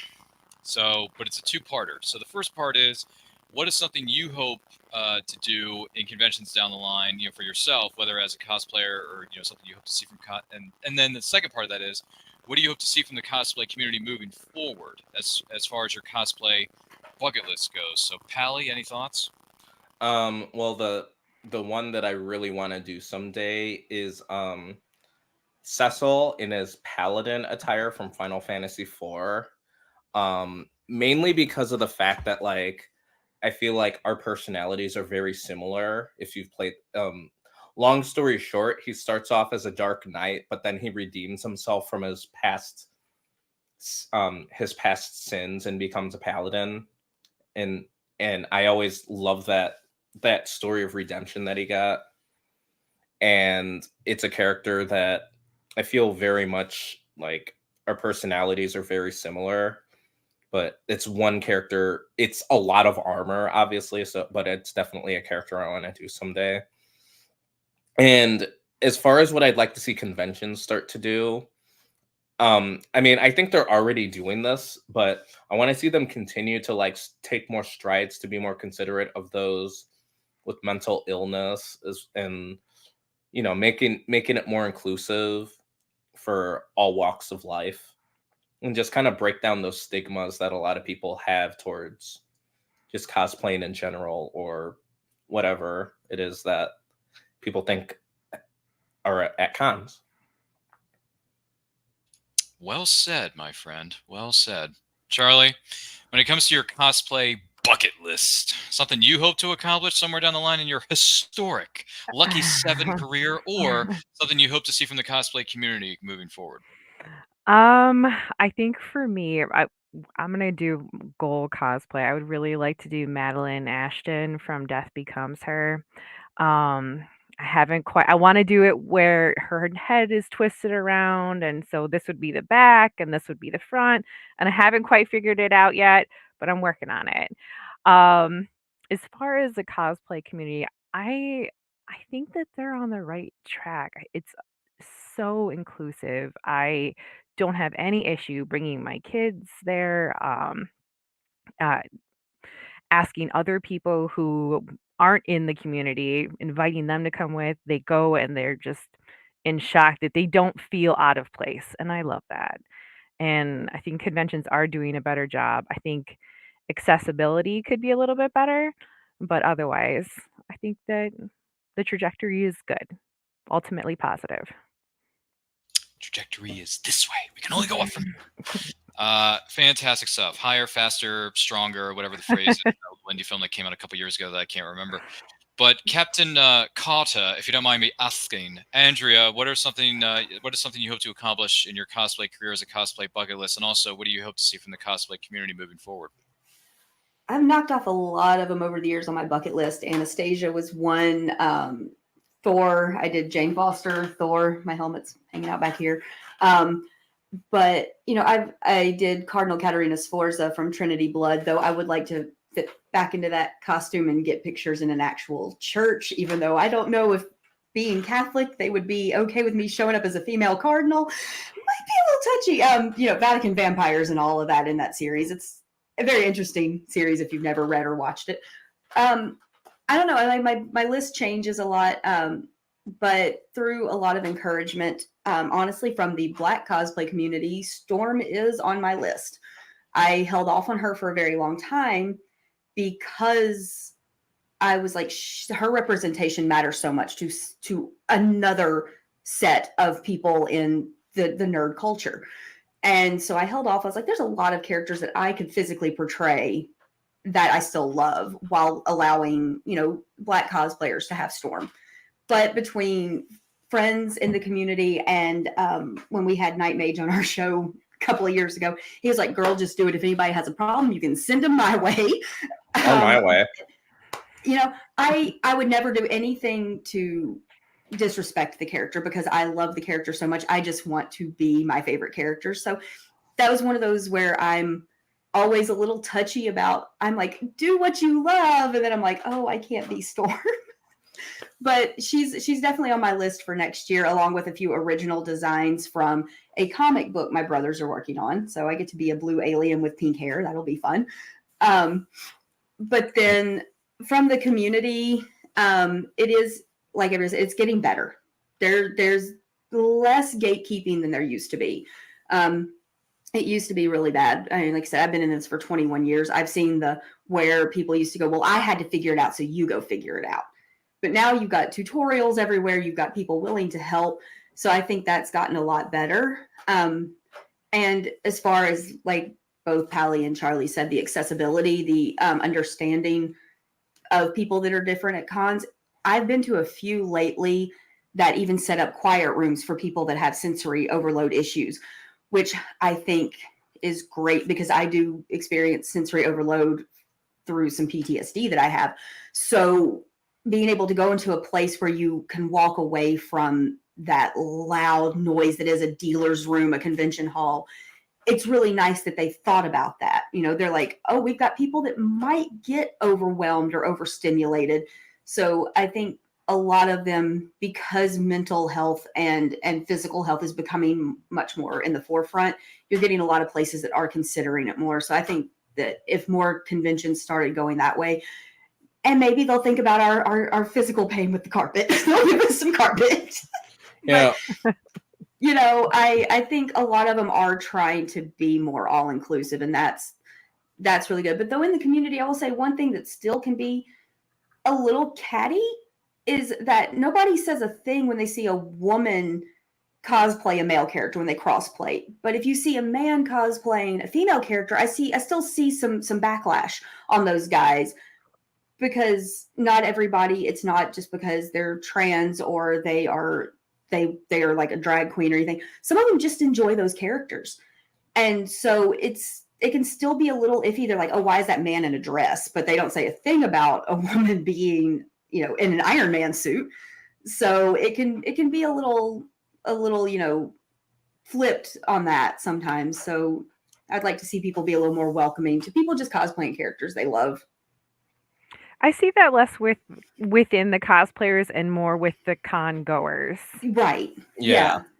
So I would like to see the convention community in general just understanding people are doing it because it's what they love.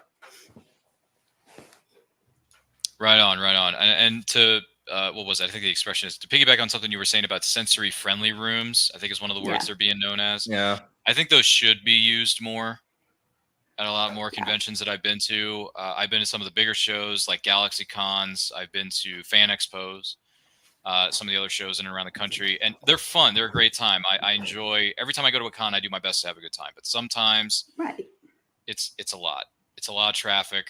It's a lot of pushing and shoving. It's a lot of sensory overload for those of us who and this applies to anybody who's had struggles with this. It doesn't for someone who's on the spectrum, autism such as myself, sometimes it could be a bit daunting when I'm around people. So if I can find an area that I can just go to and just kind of like catch my breath a bit.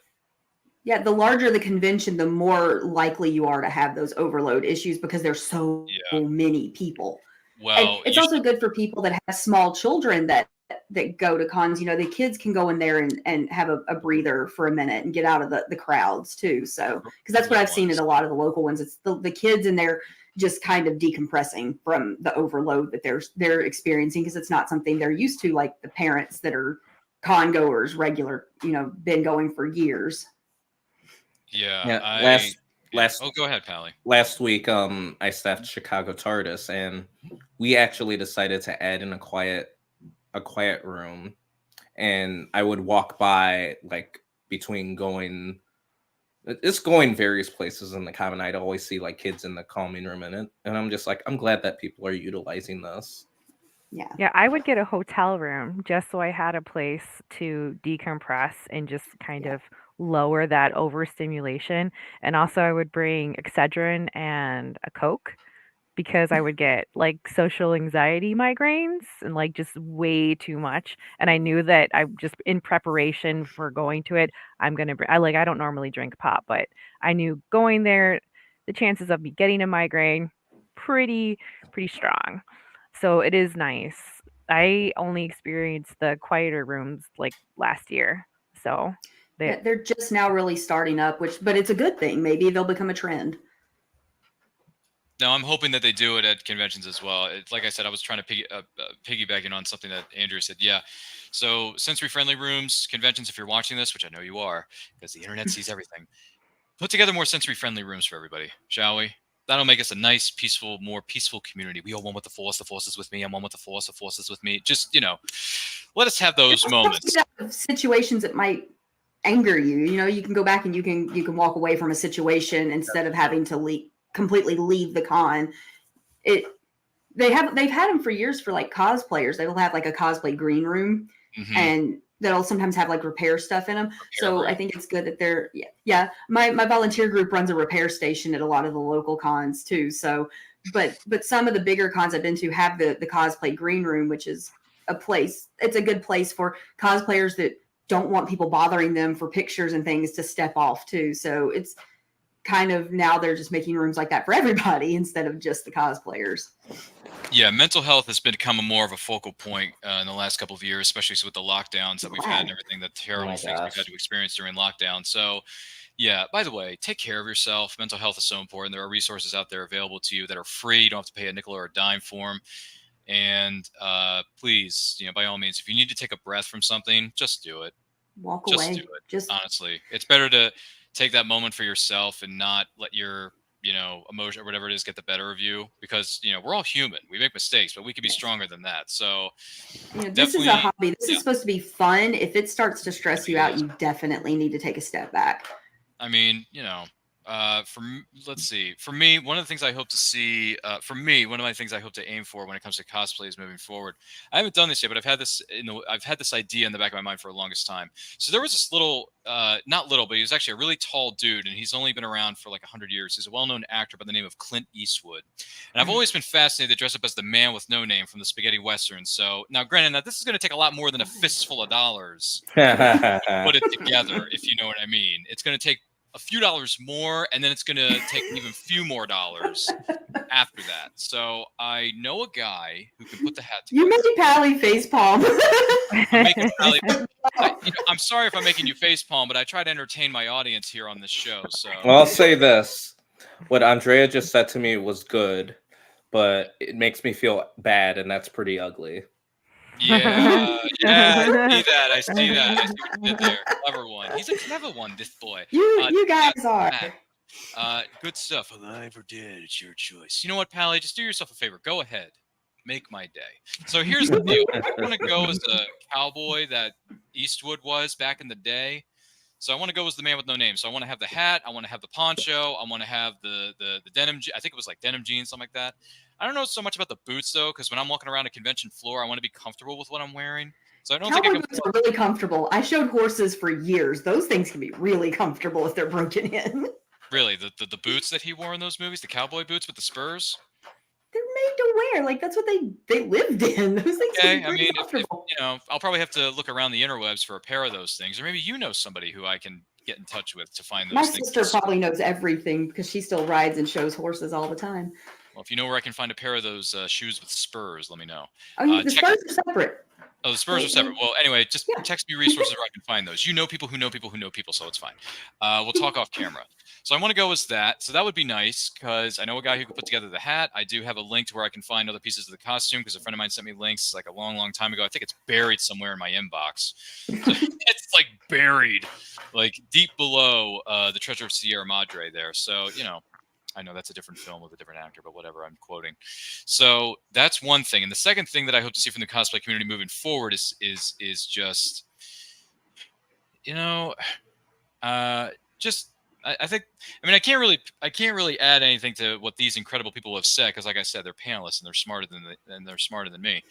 So I would say I just want more, a little bit more inclusion with certain groups. So that would be nice. I think that would be really nice. We're getting there. We're getting there, but there's always room for growth and there's always room for improvement. So, not that anyone has to identify themselves as someone who's on the autism spectrum, but if I see more peeps that are autistic dressing up and celebrating what they love most, like myself, and which, by the way, I'm one of the X-Men since I got autism. We're the next stage of human evolution. So we're the real X-Men.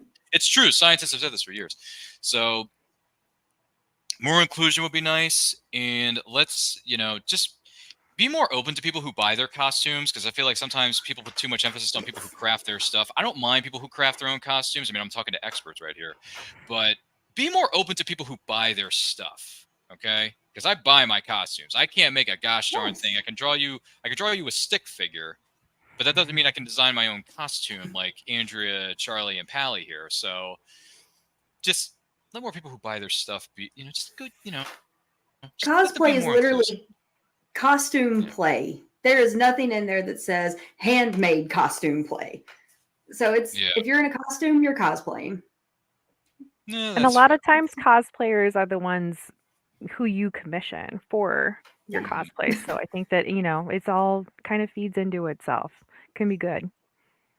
Yeah, I think you should embrace, if somebody wants to dress up as something, it shouldn't matter, handmade, purchased, thrifted, altered, whatever. If it came out of your closet, who cares? You're in a costume.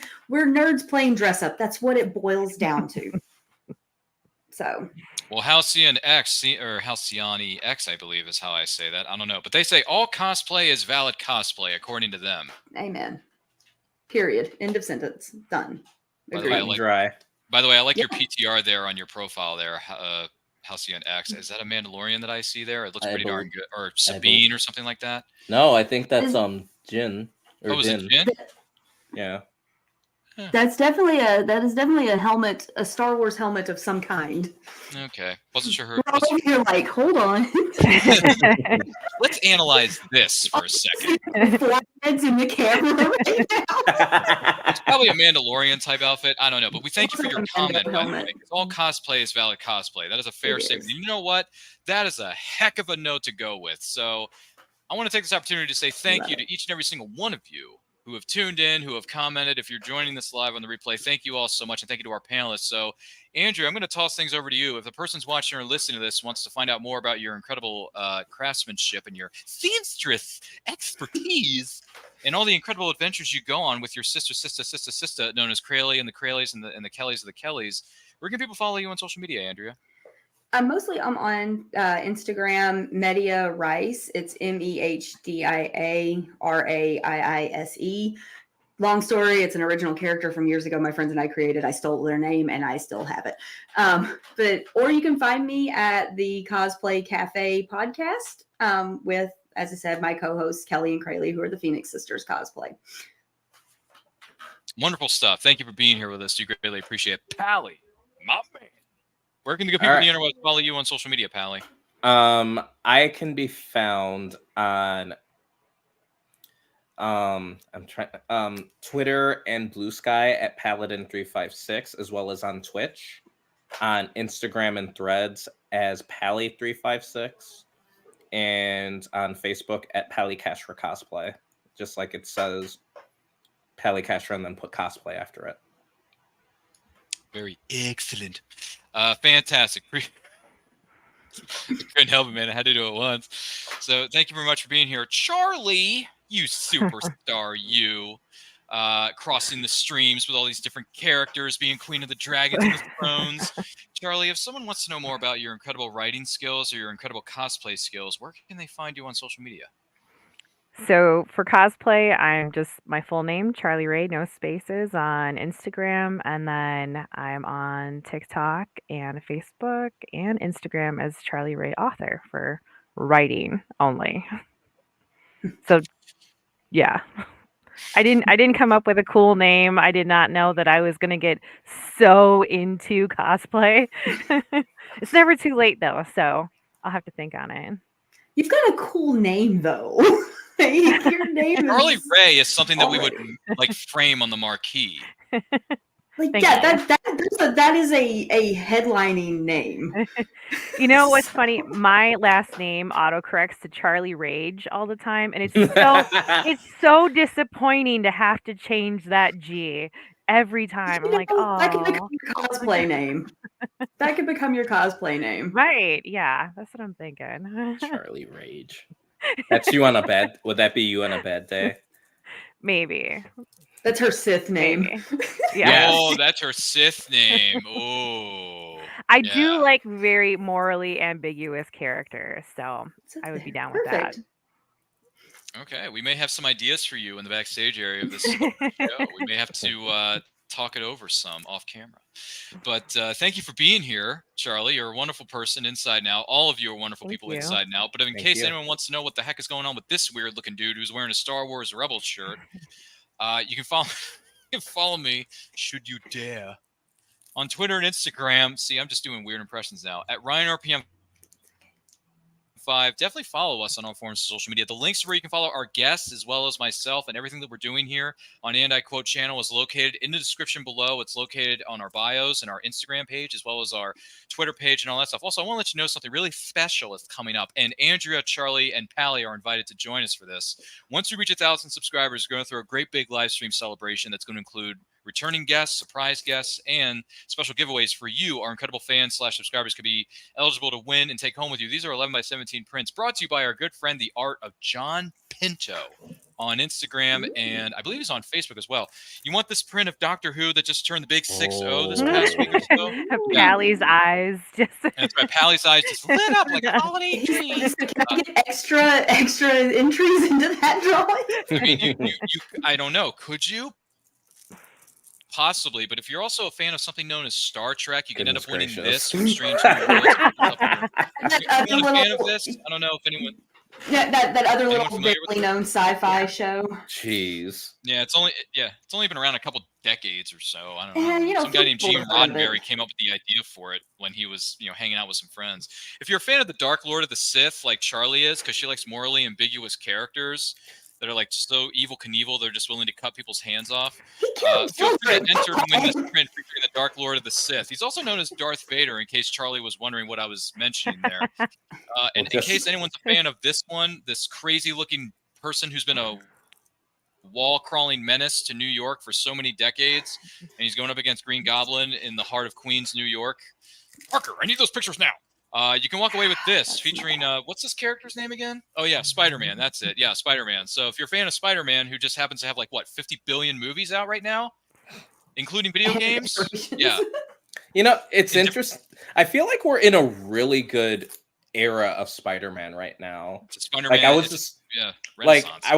just talking, I can't remember who I was talking to, but we've had three really good MCU Spider-Man movies. We've had 2 really good Spider-Verse movies, and we've got some really good Spider-Man games. It's a good time for Spider-Man. Yeah, he's making mad money. I mean, come on, he is the face of Marvel Comics mostly. Let's just be honest. People that don't even know comics know who Spider-Man is. I think surveys reveal that he's the most popular character that sells the most comics when it comes to Marvel properties. Is that true? Is he the most popular Marvel property? I mean, could be, or Marvel character, I should say. But more than likely, I would say yes. If anyone disagrees with me or anyone has different facts about that, let me know in the chat. By the way, if you want to support this little thing called Anti-Quote Channel, you can buy us a pizza. No, not buy us a coffee. Buy us a pizza, why don't you? The links are located in the description below and also located in the bio on our Instagram and Twitter feeds. If you want merch, last-minute holiday gifts for anyone in your family, maybe something for your kids, maybe something for the nieces, nephews, or cousins, Charlie, we got plenty of merch located in our bios. We got T-shirts, we got hoodies. It is a cold time of year, folks. It's getting chilly out there. Get your hoodies, get your shirts, get your swag, get your stickers. I hear stickers are really popular. So check out our stickers, check out all the incredible things we have for you. They're available now, and they may, in fact, be on sale. So you never know. You never know. Check it out. Links in the bio. Check all that good stuff out, because it's a great time to be a fan. It's a great time to be a fan of Anti-Quote Channel. It's also a great time to be a nerd. So, by the way, any day is a great day to be a nerd. Am I right? I think I'm right about that. I don't know. Maybe I'm wrong about that. But thank you all for being here. Like, comment, share, subscribe, do all that stuff. Indie supports indie. Teamwork makes the dream work, which are the facts of life. And remember, life is better when going to Comic-Cons, and life also turns out to be better when you cosplay.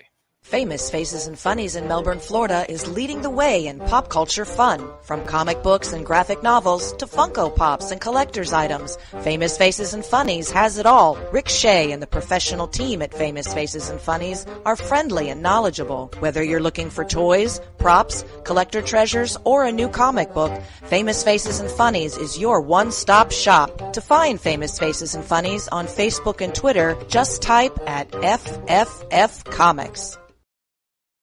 All right, I'm a little tired, I'm a little wired, and I think I deserve a little appreciation.